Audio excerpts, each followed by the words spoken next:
उतारू है सखी तन मन बारू है सखी, हो प्यारे कान्हा जी की आरती उतारू है सखी, प्यारे कान्हा जी की आरती उतारू है सखी। हाँ उतारू है सखी तन मन बारू है सखी,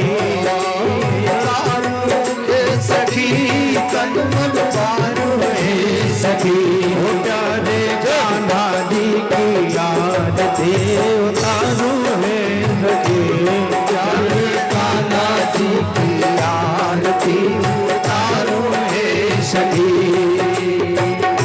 मोर मुकुट प्यारे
चरणों से निकली गंगा प्यारी, जिसने सारी दुनिया तारी, जिसने सारी दुनिया तारी, उन चरणों के दर्शन पाऊं है सखी, दर्शन पाऊं है सखी, हो प्यारे कान्हा जी की आरती उतारू है सखी, प्यारे कान्हा जी की आरती उतारू है सखी।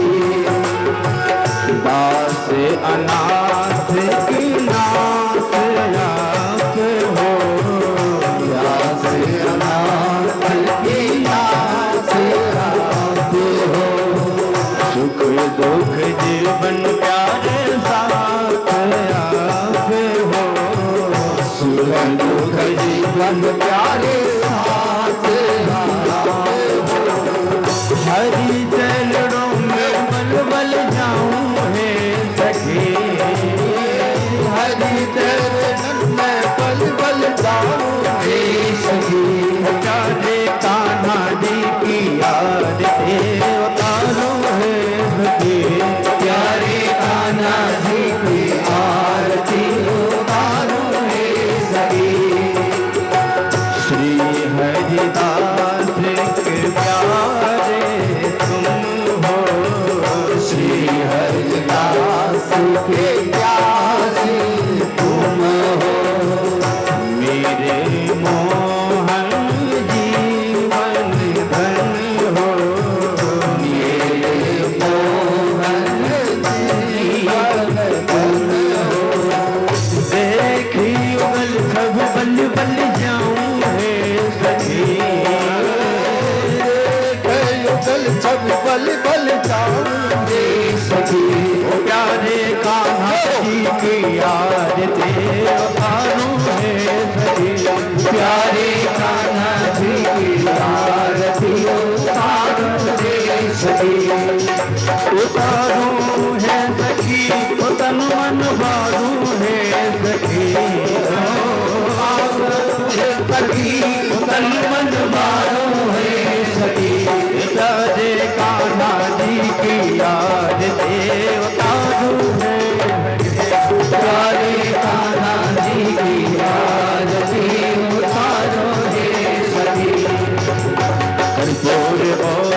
गरुडावतारं संसारसारं भुजगेन्द्रहारं सदा वसन्तं हृदयारविन्दे भवं भवानी सहितं नमामि त्वमेव माता पिता त्वमेव बन्धो सखा त्वमेव त्वमेव विद्या गुणं त्वमेव त्वमेव सर्वं मम देवि हरे राम राम राम राजा राम राम राम राम राम राजा राम राम राम हे हरे राम राम राम राजा राम राम राम हरे राम राम राजा राम राम हरे राम राम राजा राम राम हरे राम राम राम राजा राम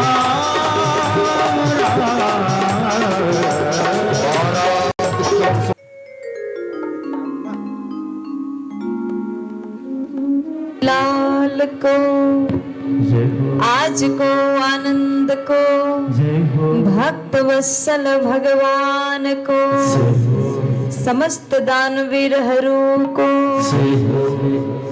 एकचोटि ठुलो स्वरमा बोल दिनु न आउनुहोस् केही समय हामीहरू भजनमा नृत्य गरौँ उसके बाद फेरि कथामा प्रवेश गर्नेछौँ अस्ति एउटा भजन गाएको थिए फेरि पनि त्यही भजनको लागि गाउन भनेर धेरै माताजीहरूले निवेदन गर्नुभयो उठेर नाच्नु होला है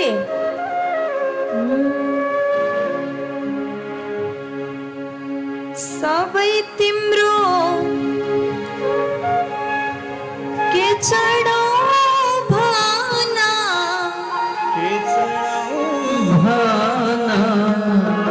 छैन केही चढाउँछु यो मना इन्द्र कमल फुल यो पापी संसारमा परेर नभुल सबै तिम्रो के चढाउ भाना के चढाउ भाना छैन के चढाउँछु यही मन इन्द्र कमल पापी संसारमा परिरहनु यो पापी संसारमा परेरहनु लहै उठेर नाच्नु होला जय हो आहा अति राम्रो नाच्छ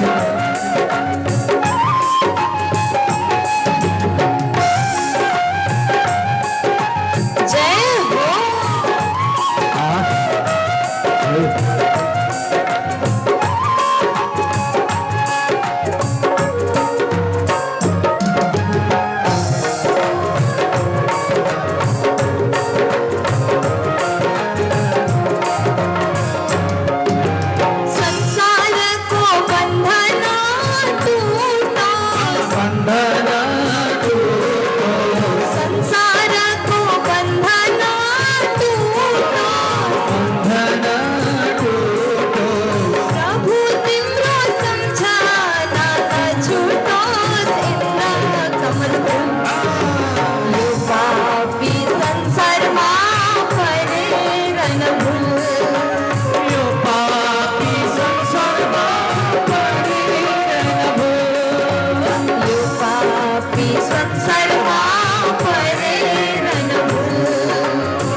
यो पापी संसारमा परेरन भूल बोले भक्तवत्सल भगवान को आज को आनंद को एक बार आफ्नो लागि जोरदार ताली। किनकि हजुरहरूले सबैजनाले एकदम राम्रो नाच्नु भयो। सबैजना आफ्नो ठाउँमा बस्नुहोस्। हामीहरू चर्चा गर्दै थियौं आज कुन्ती मैयाले भगवानसँग दुःखको याचना गर्नुभएको छ। त्यसपछि अब भगवान भन्नुहुन्छ मेरो पनि घर परिवार छ, अब म वापस द्वारिकापुरी जान्छु। अब ध्यान दिएर हजुरहरू कथामा मन लगाएर श्रवणपान गर्नुहोस्। बीचबीचमा नृत्य पनि गर्नेछौँ। पछाडि उभिनु भएको आमाहरू पनि बस्नुहोस्। जल्दी जल्दी सबैजना बस्नुहोस्। अच्छा, आनन्द आएको छ कि छैन? कति? अच्छा, त्यसो भए सबैजना शान्तिले बसेर भगवानको पावन पुण्य कथालाई श्रवणपान गरौँ। भगवान कृष्णजी भन्नुहुन्छ अब म द्वारिकापुरी जान्छु, आदेश दिनुहोस्। जब भगवान द्वारिकापुरी प्रस्थान गर्नको लागि अनुमति माग्नुहुन्छ त्यसपछि भगवान कृष्णजी महाराज जाँदै हुनुहुन्थ्यो। कुन्ती मैयाले रोक्नु भयो, प्रभु 2-4 दिन अझै बसिदिनुहोस्। 2-4 दिन यदि हजुर बस्नु भयो भने हामीलाई आनन्द हुनेछ। भगवान कृष्ण 2-4 दिनको लागि रोकिनु भयो र एक दिन भगवान सबैसँग कुरा गरेपछि रात्रिकालीन बेलामा सबैजना सुत्न जानुभयो। तर भगवानले देख्नु भएको युधिष्ठिरजी महाराजको कक्षमा लाइट जलिरहेको छ। भगवान कृष्ण युधिष्ठिरजीको कक्षमा जानुभयो। भगवानले सोध्दै हुनुहुन्छ हजुर किन दुःखी हुनुहुन्छ? युधिष्ठिरजी महाराज अत्यन्त दुःखी देखिनु भएको छ। त्यसपछि चेहरालाई उदास मलिन देखेर भगवानले प्रश्न गर्नुभयो के भयो? दुःखको कारण के हो?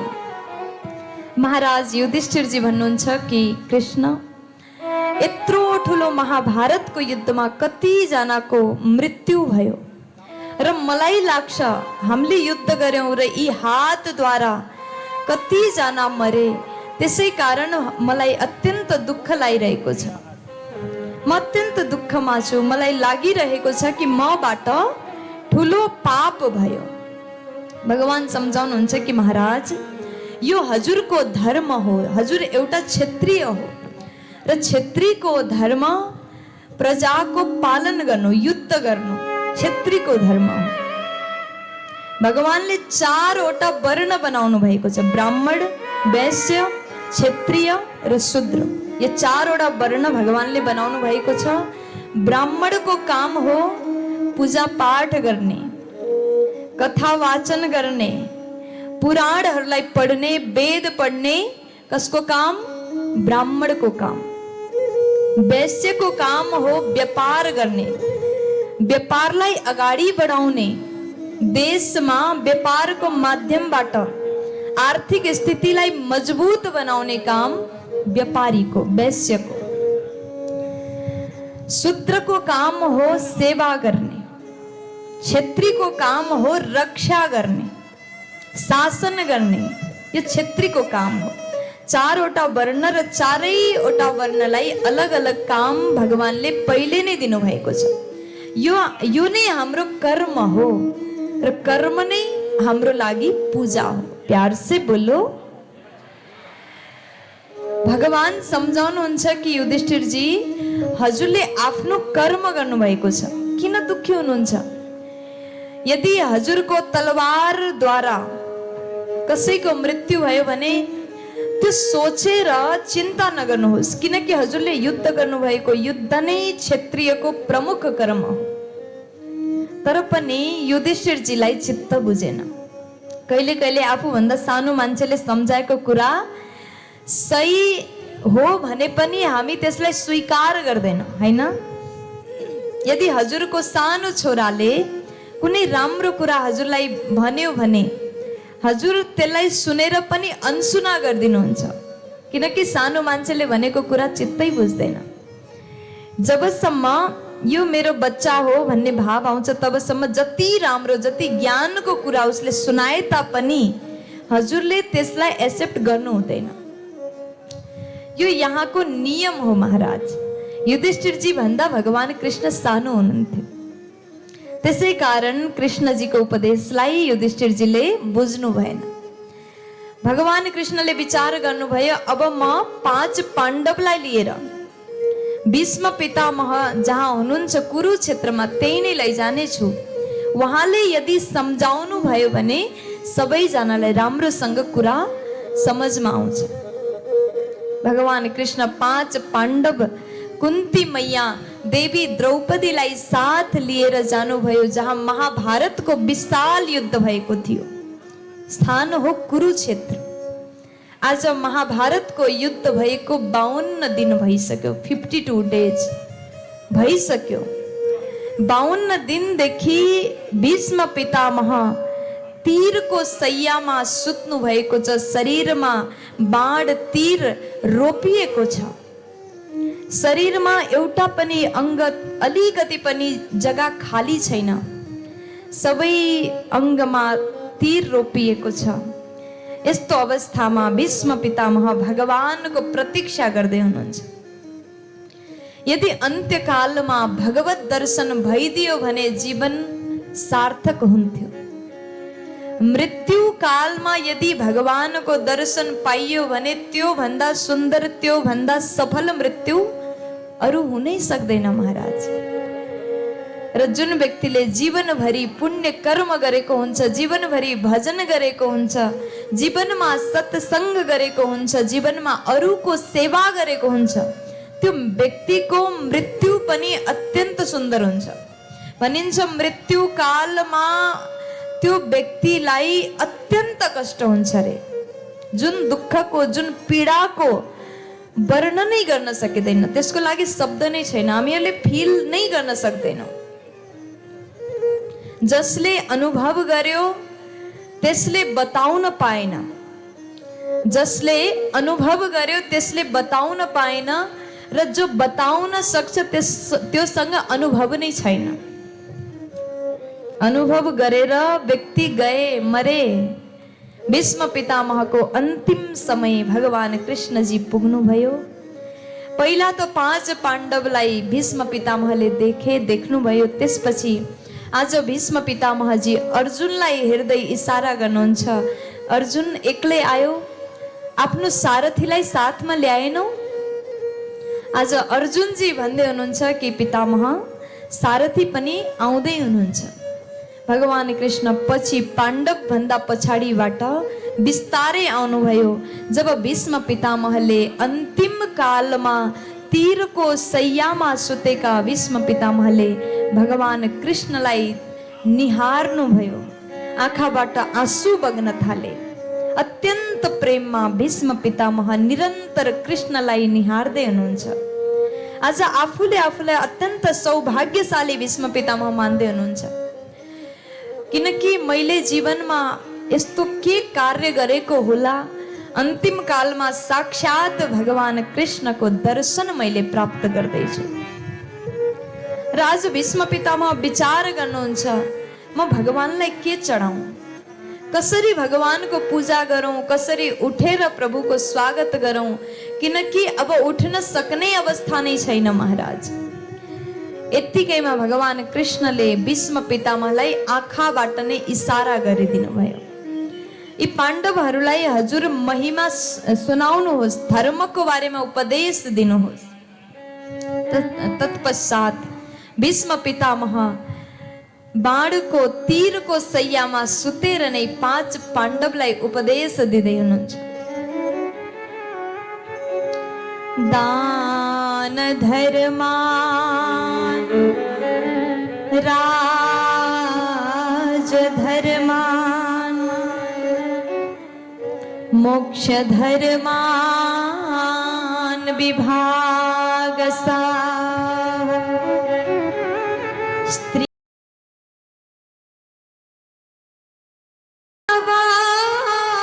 धर्मान समासा संयोगत दान धर्मान। आज भीष्म पितामहले उपदेश दिने क्रममा सबैभन्दा पहिला दान धर्मको बारेमा बताउनु भएको छ। हामीले कमाएको धन अगर हामी शुद्ध गर्न चाहन्छौँ भने दान अवश्य गर्नुहोस्। दानको महिमा शास्त्रमा अत्यन्त सुन्दर रूपमा वर्णन गरिएको छ। कहिले कहिले हामीहरूलाई लाग्छ कि यदि हामीले दान गर्यौं भने पैसा खतम हुन्छ, सिद्धिन्छ, सकिन्छ, हैन? यदि हजुर कथा पण्डालमा आउनु भएको छ र साथमा हजुरले 100, 200, 400, 500 रुपियाँ लिएर आउनु भएको छ र यहाँ आएर भगवानको दर्शन गरिसकेपछि हजुरलाई चढाउन मन लाग्यो, दान गर्न मन लाग्यो। मानव सेवा फाउन्डेसनमा जुन सुन्दर कार्य भइरहेको छ त्यो सुनेर, त्यो देखेर हाम्रो पनि केही धन, दानको राशि जरुरी छैन कि हजुर 10,000, 50,000, 1 लाख नै चढाउनुहोस्। भगवान हजुरको ठुलो रकम हेर्नु हुँदैन। यदि हजुरले सत्कर्ममा 1 रुपैयाँ पनि यदि सच्चा मनले अर्पण गर्नुभयो भने हजुरले गरेको 1 रुपैयाँ दान पनि अगर सत्पात्रमा लाग्यो भने, सत्पात्र अर्थात् जस्तो प्रकारले अहिले मानव सेवा फाउन्डेसनमा छोरीको घर, मामाको घर, सुन्दर आश्रम निर्माण भइरहेको छ, यस्तै पुण्य कर्मलाई नै सत्पात्र भनिन्छ महाराज। सत्पात्रमा यदि हजुरले गरेको 1 रुपैयाँ पनि लाग्यो भने त्यो 1 रुपैयाँ लाख रुपैयाँ समान भएर हजुरको झोलीमा वापस आउँछ। दान गरेको पैसा कहिले पनि सकिँदैन महाराज। पुण्यको रूपमा हजुरको घरमा नै रिटर्न आउँछ। यो दानको महिमा। लेकिन जीवनमा यदि हजुरले दान गरेको पैसा अगर कुपात्रमा पुग्यो भने, कुपात्रको अर्थात् मतलब यदि हजुरले दीन देखेर, दुखी देखेर 200 रुपैयाँ दिनुभयो, 500 रुपैयाँ दिनुभयो र त्यो व्यक्तिले मदिरालय गएर मदिरा किनेर यदि पान गर्यो भने उसले त पाप गर्यो हजुरले दिएको पैसाले। यदि मांस खायो, मदिरा खायो भने त्यो जो पाप हो नि त्यसको कुछ परसेंट, आधा पाप हजुरले भोग्न पर्छ। त्यसै कारण दान गर्नुभन्दा पहिला सोचेर दिउँ, सत्पात्रमा दान गरौँ। जीवनमा सधैँभरि याद गर्नुहोस्, हाम्रो दान कहिले पनि कुपात्रमा नजाओस्। दान धर्मान राजधर्मान। दानको महिमा। एउटा सानो प्रसङ्ग मलाई याद आयो। एउटा गाउँमा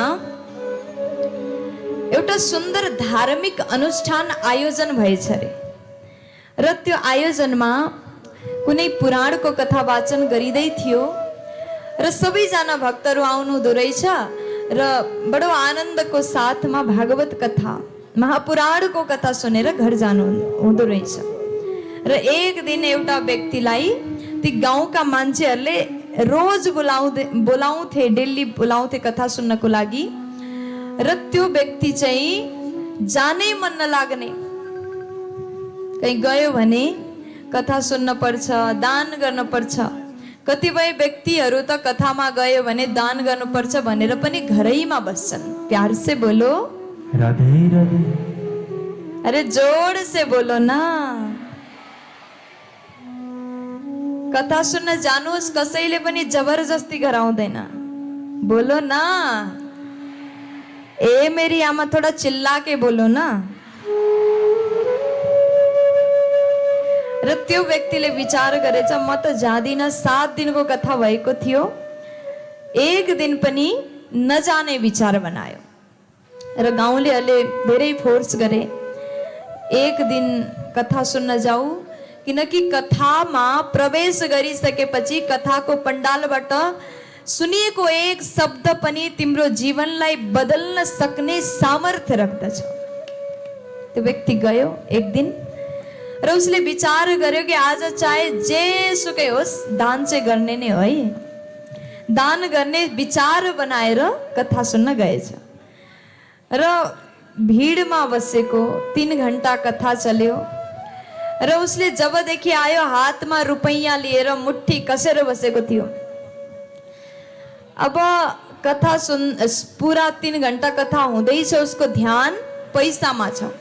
बार बार मुट्ठी खोल्छ, बार बार पैसा हेर्यो अनि यस्तै चलिरहेको थियो। 2 घण्टा बित्यो, 3 घण्टा बितिसकेपछि कथा विश्राम आरती भयो।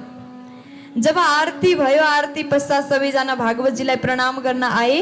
भक्तहरूले भागवतजीलाई प्रणाम गर्नुभयो। कसैले 1 रुपैयाँ 2 रुपैयाँ जो आफ्नो श्रद्धा चढाउँदै घर जाँदै हुनुहुन्छ। अब त्यो व्यक्ति पनि लाइनमा बसेको थियो महाराज। लाइनबाट आउँदै गर्दा उसले अब भागवतजीको निकटमा समीपमा व्यासपीठको समीपमा पुगिसकेपछि मन लाग्यो, यति मायाले राखेको पैसालाई एक बार देख्न पर्यो, एकचोटि हेर्न मन लाग्यो। जब उसले आफ्नो मुट्ठी खोलेर हेर्यो, गर्मीको मौसम थियो, पसिना आएको थियो, पैसा भिजेछ पसिनाले। उसलाई अत्यन्त दुःख लाग्यो। व्यक्ति भन्दछन्, अरे मैले त सोचेको थिएँ पैसालाई गुमाउन पर्यो, दान गर्नु पर्यो भनेर मलाई मात्र दुःख लागेको छ, म मात्र रोएको छु। मसँग वियोग हुने पीडाले पैसा पनि रोइरहेको छ भनेर जेबमै हाले। अरे पैसा पनि रुँदो रहेछ। यो पैसासँगको प्रेम हो के? पैसाको आँसु पनि त्यो व्यक्तिले देख्यो भनेपछि कत्रो लोभी रहेछ, हैन? प्यार से बोलो राधे राधे। यति धेरै पनि लोभ गर्नु हुँदैन। यदि दान गरियो भने त्यो धन हामीले कमाएको, हामीहरूले मेहनत गरेको धन अगर सत्कर्ममा सत्पात्रमा पुग्यो भने त्यो पुण्यको रूपमा नै हाम्रो घरमा रिटर्न आउँछ। यदि हजुरले जीवनमा कुनै व्यक्तिको साथमा गलत व्यवहार गर्नुभएको छ भने एक दिन त्यो गलत व्यवहार घुम्दै घुम्दै घुम्दै हजुरकै झोलीमा आएर गिर्छ, हजुरकै साथमा हुन्छ। आज यदि हामीले कसैलाई ठग्यौं भने, कसैको दिल दुखायौं, कसैको आँखाबाट आँसु निकाल्दियौं, कसैलाई रुलायौं भने हामीहरू विचार गर्छौँ, आज तो हामीले उसलाई ठगिदियौं, बडा अच्छा लगा, आनन्द आयो, हामीहरू हाँस्ने गर्छौँ, अरूलाई रुवाएर हाँस्दछौँ। तर कर्मको फल एक दिन अवश्य प्राप्त हुन्छ। यदि हजुरले काँडा रोप्नु भएको छ भने काँडा नै प्राप्त हुन्छ। यदि हजुरले अन्न रोप्नु भएको छ भने वापस अन्न नै प्राप्त हुन्छ। जुन हातले फूलको वृक्ष लगाउँछन् त्यसले फूललाई आफ्नो हातमा सजाउन पाउँछ र जुन व्यक्तिले आफ्नो हातले काँडा रोप्छ त्यसैको हातमा काँडा चुब्ने गर्दछ। त्यसै कारण अरूलाई दुःख दिने नगरौँ। कर्मको फल यो प्रारब्ध एक दिन घुमेर हामीहरूकै साथमा अरूलाई जस्तो व्यवहार गरियो त्यस्तै हाम्रो साथमा पनि हुन्छ। प्यार से बोलो राधे राधे। दान धर्मान तत्पश्चात राज धर्मान। एउटा राजाको धर्म के हो? राजाको धर्म के हो थाहा छ हजुरलाई? राजाको धर्म भनेको प्रजाको सेवा गर्नु हो। यदि राजाले प्रजाको सेवा नगरिकन केवल आफ्नो घरलाई भर्ने काम गरे, केवल आफू कसरी सुखी रहने, आफ्नो पेट कसरी भर्ने र आफ्नो परिवारका पालन कसरी गर्ने, यदि यति मात्र सोचे भने ती राजा सफल राजा होइनन्। राजा होस् तो भगवान श्री राम जस्तो। भनिन्छ नि राम राज्य। भगवान राम जी को राज्य बड़ा ही सुंदर थियो, अति सुंदर थियो। राम राज्यमा कसैले दुःख भोग्नु पर्दैन थियो। राम राज्यमा कसैको आँखाबाट आँसु आउँदैन थियो। राम राज्यमा प्रजाको एक एक मनोकामना पूर्ण हुन्थ्यो। राम जी को राज्य यस्तो थियो जुन राज्यमा मनुष्य त ठिकै छ, जानवर पनि, कुत्ता बिल्ली पनि सुखी थिए रे महाराज। यस्तो राज्यलाई राम राज्य भनिन्छ। राजाको धर्म नै प्रजाको पालन हो। राजाको लागि आफ्नो सन्तान भनेकै ती प्रजाहरू हुन्। यो राजाको धर्म। श्री युधिष्ठिर महाराजलाई भीष्म पितामहले राजधर्मको बारेमा उपदेश गर्नुभयो। त्यसपछि मोक्ष धर्मान, मोक्ष भनेको के हो, मोक्ष धर्मलाई कसरी प्राप्त गर्ने त्यो मार्ग देखाउनु भयो। त्यसपछि श्री भीष्म पितामहले स्त्री धर्मको बारेमा बताउँदै हुनुहुन्छ। नारी के हो, नारीको धर्म भनेको के हो त? यहाँ पण्डालमा धेरै जस्तो नारी शक्तिको उपस्थिति रहेको छ। कथा पण्डालमा हर ठाउँमा, हर जग्गा, केवल नेपालमा मात्र नभएर भारतमा पनि नारी शक्तिकै विशेष उपस्थिति रहन्छ। प्यार से बोल दो ना। नारीको धर्म के हो? एउटी नारीको काम आफ्नो घरलाई कसरी समेट्ने। जुन घरकी नारी आफ्नो घरको कुरा माइतमा पुर्याउँछिन्, त्यो घरमा कहिले पनि समृद्धि हुँदैन रे। घर टुट्ने कारण के हो थाहा छ? यदि घरकी नारी आफ्नो घरको प्रत्येक कुरा माइत फोन गरेर भन्छन् भने त्यो घरमा बिस्तारै बिस्तारै झगडा हुन प्रारम्भ हुन्छ। घरको कुरा माइत नपुर्याउनुहोस्, माइतको कुरा घरमा नल्याउनुहोस्। एउटी सफल नारी, एउटी सही सोचकी नारी, सीता माता पनि एउटी नारी हुनुहुन्थ्यो। माता सीता, माता जानकी, जसको जन्म हाम्रै नेपालमा भएको। सीता माता जब वनवासको क्रममा सीताजीलाई जनक राजाले देख्नुभयो। महाराज जनकले सीता मातालाई जब देख्नुभयो, आफ्नो घरमा राजकुमारीको रूपमा थिइन् र एउटा महाराजसँग, श्री रामसँग, राजाको पुत्र राजकुमारसँग विवाह गरेर पठाउनु भएको थियो राजा जनकले। तर समय यस्तो आयो, परिस्थिति यस्तो आयो, जीवनमा यति प्रतिकूल समय आयो, ती राजकुमारी सीताजी श्री रामजी की पत्नी बनिसकेपछि पनि जङ्गलमा जान पर्यो। 14 सालसम्म, 14 वर्षसम्म जङ्गलको त्यो पीडा र त्यो कष्टलाई सीताजीले सहन गर्नु पर्यो। यदि यस्तै अवस्था हामीहरू कसैको जीवनमा, यही घटना अगर घट्यो भने हामी के भन्छौँ? पतिलाई दोष दिन्छौँ, सासू ससुरालाई दोष दिन्छौँ। तर राजा जनकले जङ्गलमा जब चित्रकूटमा आफ्नी बेटी, आफ्नी पुत्री जानकीलाई देख्नुभयो, त्यसपछि महाराज जनक भन्नुहुन्छ, एउटी नारीले, एउटी पुत्रीले केवल एउटा होइन, 2वटा कुललाई तार्ने काम गर्दछ। पुत्री पवित्र करे कुल दो। अरे छोराले त एउटा कुललाई तार्दछ र छोरीले दुईवटा कुललाई तार्दछन्। त्यसै कारण छोरीले सधैँभरि आफ्नो जीवनमा चाल्ने कदमलाई, अगाडि बढाउने कदमलाई हर कदममा सोचेर अगाडि बढ्नु पर्दछ। घरमा कस्तो समय चलिरहेको छ त्यसलाई पनि सरलताको साथमा स्वीकार गर्नुभयो र माइतमा पनि त्यो कुरा भन्नु भएन। आएर देखिसकेपछि मात्र महाराज जनकलाई थाहा भयो। र यस्तो अवस्थामा पनि धन्य हो महाराज जनक, उहाँले आफ्नी बेटी, आफ्नी पुत्रीको प्रशंसा गर्नुभयो।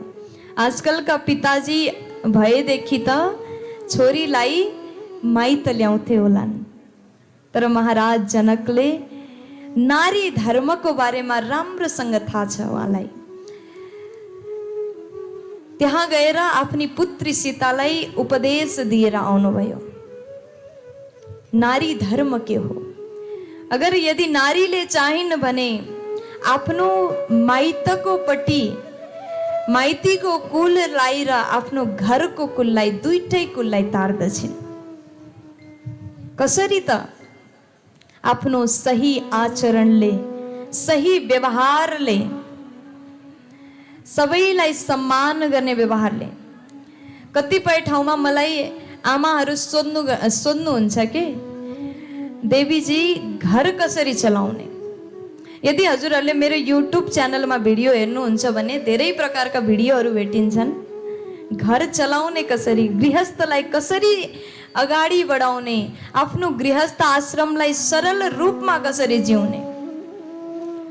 कतिपय ठाउँमा त घर झगडा पनि मान्छेहरू मसँग आमाहरू यति क्लोज हुनुहुन्छ, आफ्नो घरको पुरै कहानी, जुन कहानी घरकै मान्छेलाई थाहा हुँदैन, मलाई फोन गरी गरी बताउनुहुन्छ, किनकि केही मार्गदर्शन मिलोस् भनेर। म भन्ने गर्दछु, यदि हजुर घरको बुहारी हुनुहुन्छ भने आफ्नो घरमा सबैको माया पाउनलाई के पनि गर्नु पर्दैन। यदि हजुरको बाणी विनम्रता पूर्ण छ भने, यदि हजुरको बाणी मधुर छ भने, एउटा मधुर बाणी वाली नारी सबैको हृदयमा राज गर्न सफल हुन्छन्। मधुर बाणीले। उतारू है सखी तन मन बारू है सखी, हो प्यारे कान्हा जी की आरती उतारू है सखी, प्यारे कान्हा जी की आरती उतारू है सखी। हाँ उतारू है सखी तन मन बारू है सखी,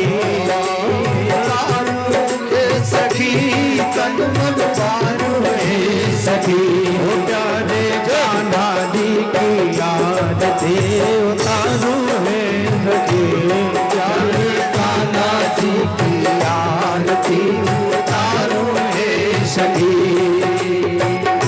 मोर मुकुट प्यारे शीश पे सोहे, मोर मुकुट प्यारे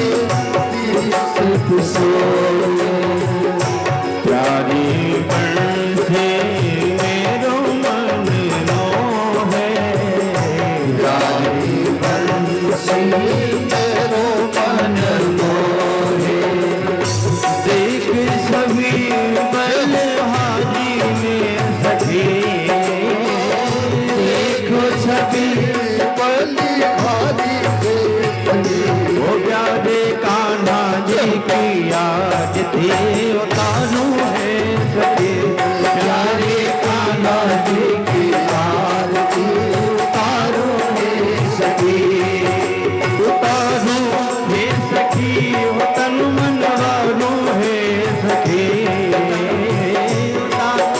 सखी वो तन मन वारू है सखी, प्यारे कान्हा जी की आरती उतारू है सखी, प्यारे कान्हा जी की आरती उतारू है सखी।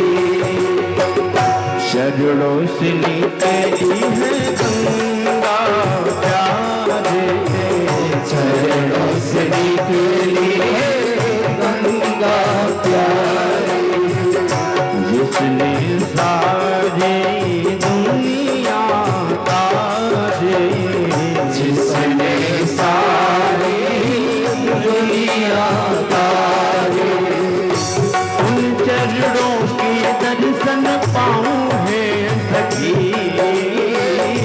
उन चरणों के दर्शन पाऊं है सखी, हो प्यारे कान्हा जी की आरती उतारू है सखी, प्यारे कान्हा जी की आरती उतारू है सखी। दास अनाथ की नाथ आप हो, दास अनाथ की नाथ आप हो, सुख दुख जीवन प्यारे साथ आप हो, सुख दुख जीवन प्यारे साथ आप हो,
राम राम